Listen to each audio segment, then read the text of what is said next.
In this video, we are going to look into more details of configuration mode in GraphWorx 64, specifically the tabs on the ribbon.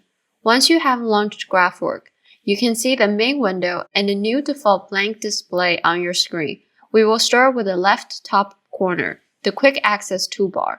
By default, it contains icons you can use to save, undo, redo, and to customize the toolbar. To do so, you can simply select icons that you use frequently or want easy access to from the box on the left and add them to the list.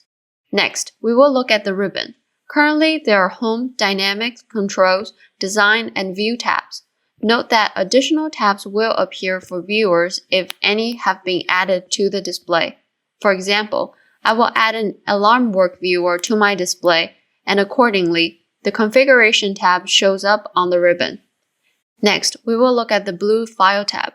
If click on it, it opens the drop-down menu, which provides functions and access to features like create a new display, new settings, open an existing display or template, save or save as a current display, publish display files to a web server, log in or log out current user, and etc. Note that under New Setting, you can change display size and layout, which will be further introduced in the video how displays are built and stored. Now we will go through each of the main tabs on the ribbon. The Home tab consists of 5 sections of icons that allow you to create and edit 2D graphics such as copy and paste or change the shape and attribute of object. Panel Selector in the Shape section is a useful tool to arrange and group object for a more efficient and professional look display. The Arrange section allows you to align, rotate, flip, and group graphics. And if you wish to label your object in the display, the Text section can help change the font, size, and style of the text according to your need. In GraphWorx 64, you can apply dynamics to any object here in the Dynamics tab to cause or allow change to occur in that object. The change could happen over time, can be caused by a system event, can be user-initiated, or can be triggered by certain condition. There are text object dynamics such as data entry, connect to data sources, and display data in runtime. You can also choose from predefined buttons such as normal button or checkbox, or configure transformation of the dimension and color of an object in runtime in these sections here. More in-depth explanation and examples of dynamics will be further introduced in the following video called Using Dynamics to Animate Displays.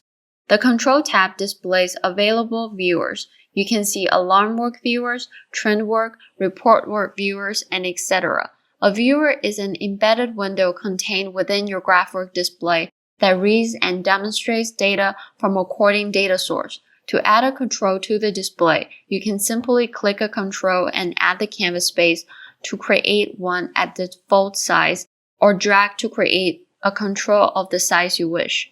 The Design tab helps you customize the arrangement you want for your display by using display settings, templates, and transitions. This is a very handy tool to make display meet the design goal and beyond. In the following videos, we will be using and exploring the tabs feature furthermore. Lastly, the View tab gives you various options to view your display. You can use navigation to step back to return to a previous loaded display or forward to go to a more recently loaded display. You can also zoom in and out or choose to show or hide the display per needed.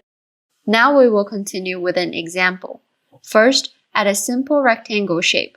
You can click the shape you wish to add under Home ribbon and drag to create one with the size you want. And if you want grid lines instead of blank canvas, you can go to View ribbon, Grid Rule section, and click on the Toggle Grid button to make the 2D grid visible. You could also customize the grid details like the layout and style with the options on the drop-down list. Once the object has been added, you should be able to see it in the Object Explorer, located on the left of the screen. It is a tree control that lists all the objects currently defined in your display, including the canvas. It shows all the objects and groups that are not only visible or editable, but also are defined as hidden or locked. Next, I like to add some color to my shape, for which I will go to the Property tab on the right. You can use this tab to review and modify an object's property by entering the value or clicking the ellipse button to select the value or expression from the data browser. Then we are going to add some dynamics onto the shape. To do so, I will first select my rectangle, which is the object that I would like to add the dynamic to. And on the Dynamics ribbon, I will select the Rotation dynamic.